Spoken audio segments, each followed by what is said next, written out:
I'm Kate Arnold Forster. I'm Head of University Museums and Special Collection Services at the University of Reading.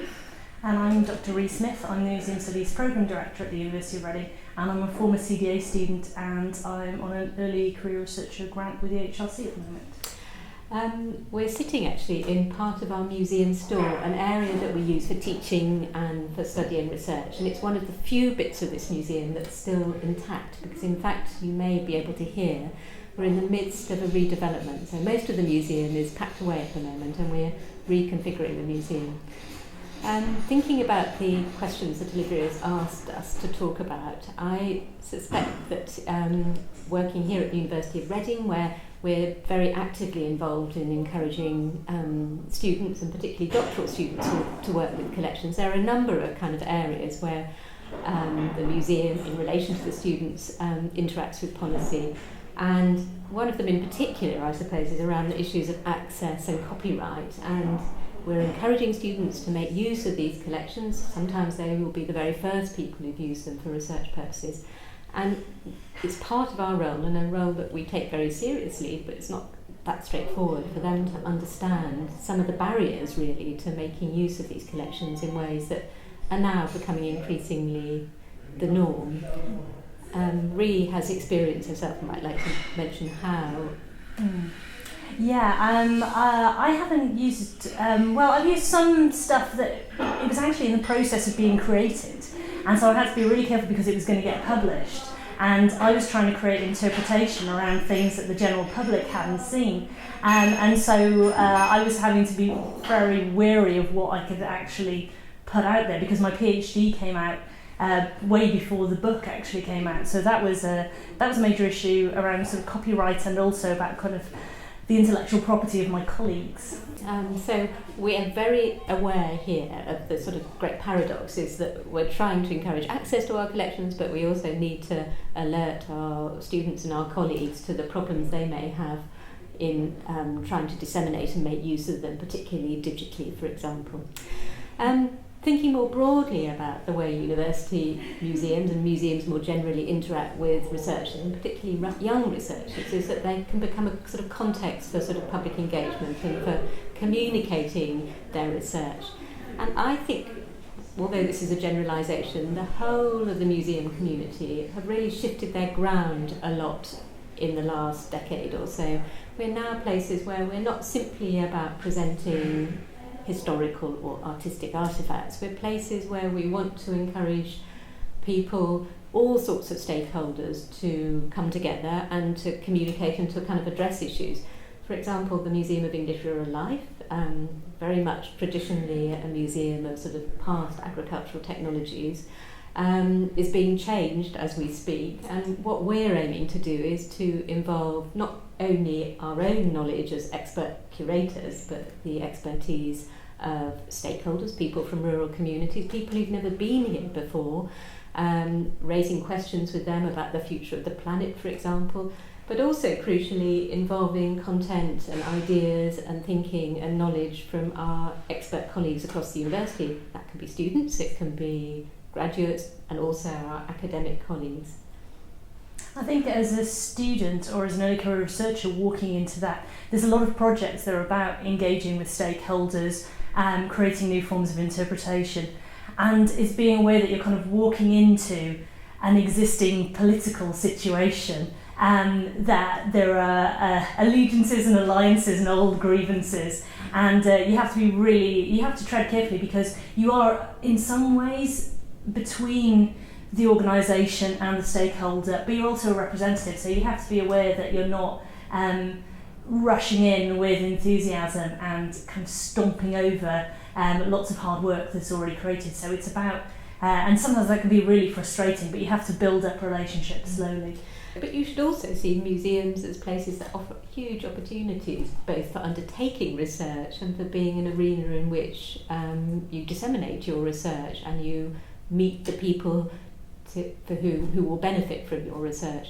So I think it's really important that at an early stage you start to establish those links and contacts. I mean, we use university museums at Reading as a way to train up our students here, but there's no reason why any doctoral student can't approach any kind of museum and indeed museums are more than willing and indeed happy to engage with people at all sorts of levels in terms of research. And we've got very used to, in a museum like this, working with specialist expert communities who may not be part of formal education or indeed had much tertiary formal education, and they are some of our greatest experts. And one of the things that gives me great pleasure is this sort of interaction between all sorts of different stakeholders and the kind of co-creation of new knowledge and ideas that we can foster in these kinds of environments.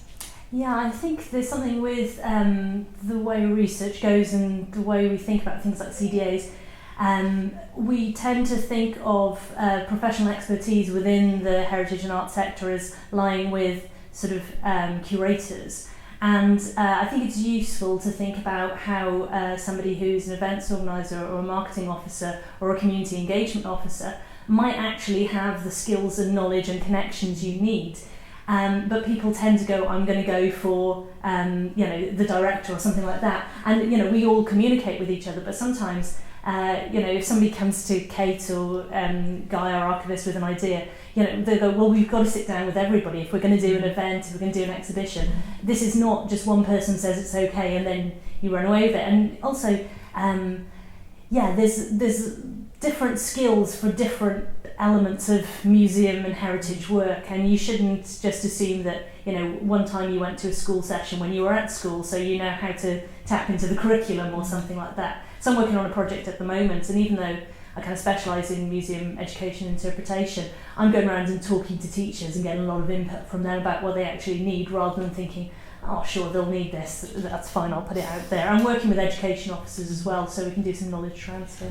I think some of the kind of rather practical tips I would offer, please don't just assume you do your research and then there's a kind of exhibition naturally coming out of that some museum is bound to love to host. That's not really how it works these days, and it also doesn't lead to good quality exhibitions, and there are all sorts of different alternatives to that, and it's something you need to consider right at the beginning when conceiving research ideas and research questions. And conversations, as Rhi's rightly pointed out, with a whole host of different people can be hugely helpful and influential at that point, particularly if you're really just beginning a PhD. You need to take that time. I'm sure it pays dividends if you've thought about not simply completing that PhD, but where it sits in the bigger picture. I'm sure that's the way research funding is now thinking about the way they're supporting PhDs, and it's the way I suspect you will succeed as academic researchers in the future if your networks and your understanding of the wider environment and ecology of your subject area exists. Yeah, I think especially if you come from quite a traditional disciplinary department, you can sometimes assume that you're going to be the sage on the stage and you're going to bring the knowledge and you're going to give it to all the people who are going to be really interested. And the research I'm doing is very much about sort of collaborative methodologies where you're not the smartest person in the room, you're the person who's facilitating these interactions. And that can be quite tricky, because I think when you're an early career research academic and also when you're a PhD student, it is something about the kudos of becoming the smartest person in the room, and it can be quite hard to give that up so quickly. And so I do think you have to think about how your research can facilitate and bring together these networks, rather than assuming that there is a sort of inbuilt audience. And also assuming who that audience is going to be. You'd be surprised sometimes who will actually be interested and how they can help you. And I'm sure everyone knows this, but you need to be sharpening all of those skills at once. I mean, if you are embarking on a kind of research career, you will inevitably and should be drawn into teaching and sharing and all sorts of other activities. And it's a very precious experience doing a PhD, and you should profit from it in every possible way you can. Yeah, we've got a fantastic collections-based research training programme for our PhD students. And even though I had a museum career before I went to do my PhD, I still kind of look at it and think, I would have liked to have gone on that. It's really useful looking at things from just preventive conservation to cataloguing structures, all those kind of policy things that you might not be aware of. You might not understand that there are international standards for certain things. We don't just kind of pick things out of thin air when we decide how to do stuff. And that can really shape how you do your research, but it can also help you to identify gaps and where you can help, rather than doing the same thing that everyone's done before. It can help you to be innovative and creative and to create new knowledge and relationships. Would you like to talk a bit more about your project? My Who Cares project. Okay, so at the moment I am PI on a project called Who Cares? Interventions with Unloved Museum Collections. And as we speak, I'm finalising our conference paper for Friday at the Science Museum, and I'm working with Anna Woodham at King's College London and Alison Hess at the Science Museum. They're co-authors on the project. And the project is about stored museum collections, stored repetitive bulky museum collections. So we're looking at industrial slag, agricultural hand tools, and locks and fastenings. And so we're working with experts who are not professionals, but maybe they were formerly professionals or they had some interest in this field, who are sort of amateur collectors and enthusiasts. And we're talking with them because as curators, it used to be back in the day you would be the expert on something specific, like, so I'm saying sewing machines because they're right behind you, but you'd be the expert, but increasingly you're the expert in facilitation and practices and policies rather than in the subject matter. And working with these groups allows you to access to collections that you wouldn't work with before. But we also try and figure out what kind of what makes them tick. Why do they collect what they collect, and what do they think the significance is? And we've done some experimental stuff, like we went to the Science Museum late, and so we were sitting there in bright green t-shirts getting mildly inebriated 20-somethings to vote for slag or locks or tools on the back of our t-shirts. And we got our students involved as well, because they're the next generation of curators and researchers, and so we want them to gain knowledge of the collections but also those interpretive techniques. And it was quite, there are a lot of people at those things, and it was quite an eye-opening experience for all of us. And even though we were quite familiar with it, and we have an interesting position because we're all we work very closely with museums, but we're also researchers. And our project was very much about that, about the stuff that people don't tend to look at, because there's a tendency with research to look for the coolest stuff. Go, oh, this is really zeitgeisty, I'm going to work with this. And we decide to kind of flip it on its head and go, well, what if it's really, really hard stuff to access? Given how research has gone, I mean, I think 50 years ago it might not have been so tough. So we built in a lot of impact and a lot of collaborative working, and we really want to do quite experimental methodologies. We didn't want it to be even though we've got a conference, we didn't want it just to be, sort of 2 papers in a conference, a kind of project. We wanted a lot to go to communities, but that takes a lot of time and it takes a lot of money as well, and so you do have to build that in. Don't assume that you're going to be able to bring everyone in and not pay for their transportation if they're giving up their time for free, or buy them sandwiches or whatever it is. So and I think that is the case with things like another project I'm working on at the moment is follow-on funding for a project with Glastonbury Abbey from the AHRC, and we've got a pop-up exhibition, and we were talking the other day about it, and they said, oh, there's a budget, and I was so shocked. So, obviously we'd been organised, but it's one of those things where you kind of go,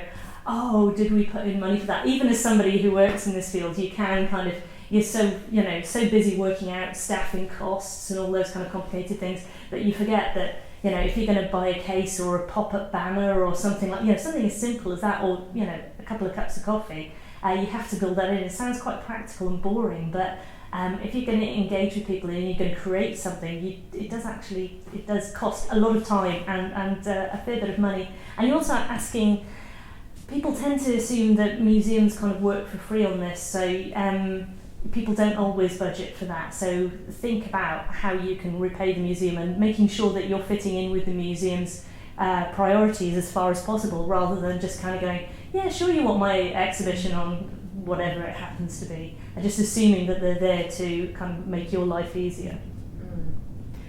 I think museums are also places that can naturally help you cross disciplinary boundaries and work in interdisciplinary ways. And actually, I think that's going to be a crucial element of research in the future, and indeed now.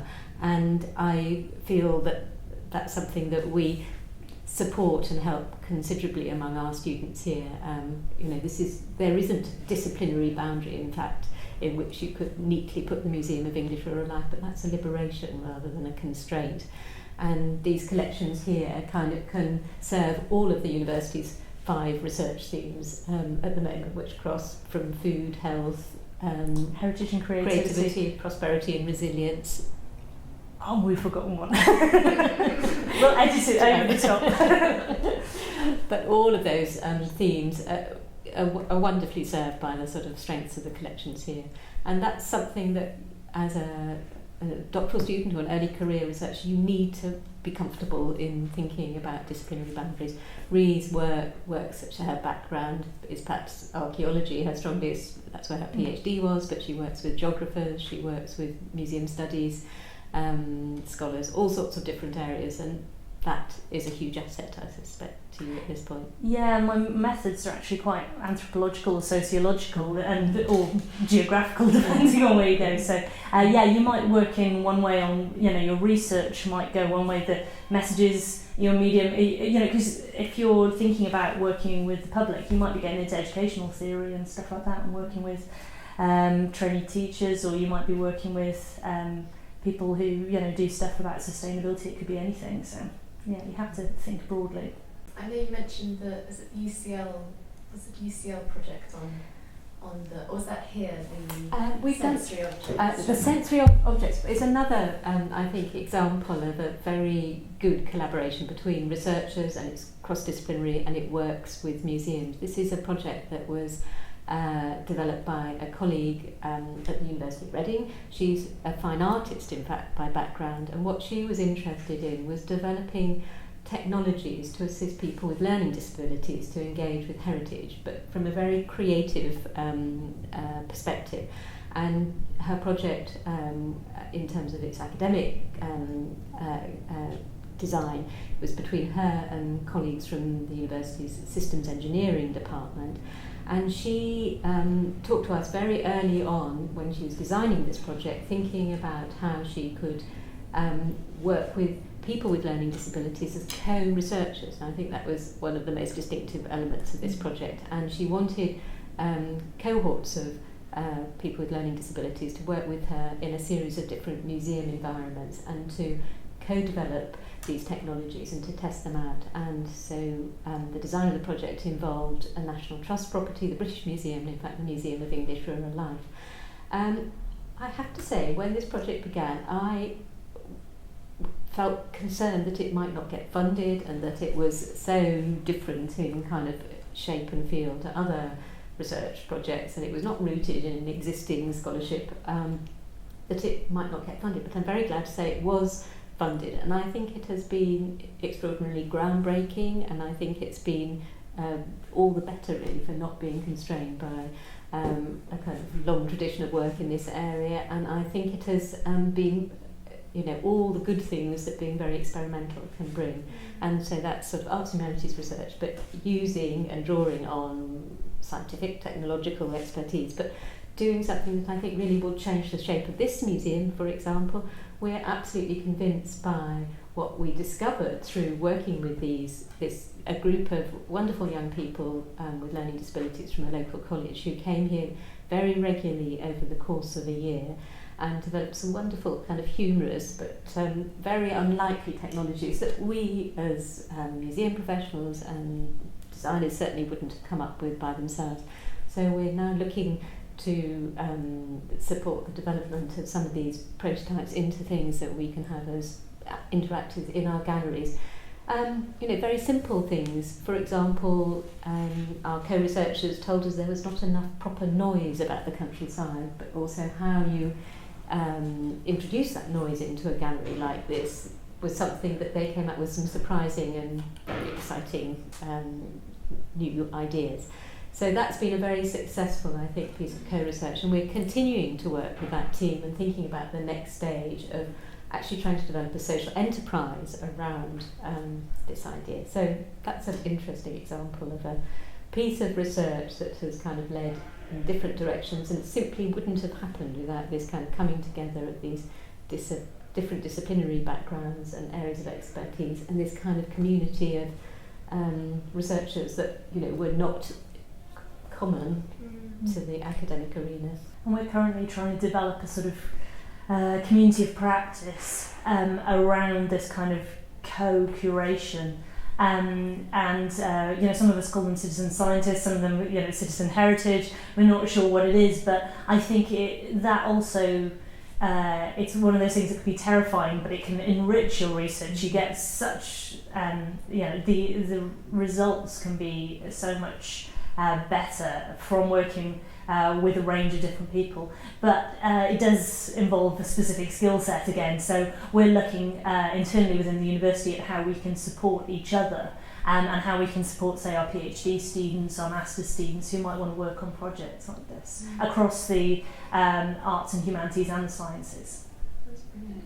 And I think Rhianedd suggested that the sensory objects was perhaps an example of how policy could work from the bottom up. Yes, it could, and I think one of the important, probably the most important outcomes of sensory objects will be that it's going to change views about policy in relation to how we involve people with learning disabilities in our museums and more broadly in the sort of co-development of projects like our one here, but elsewhere. And I am absolutely sure that it's also influenced very significantly the thinking at the British Museum about their programmes, and equally the National Trust. They did very different sorts of projects in those different places. So I think that's and that just was to do with the imagination to think about a problem and a different way to address it. And it was a way that you could really only address, I think, through kind of proper organised research. And it's now coming together with potentially a kind of commercial side to it. So that's very exciting.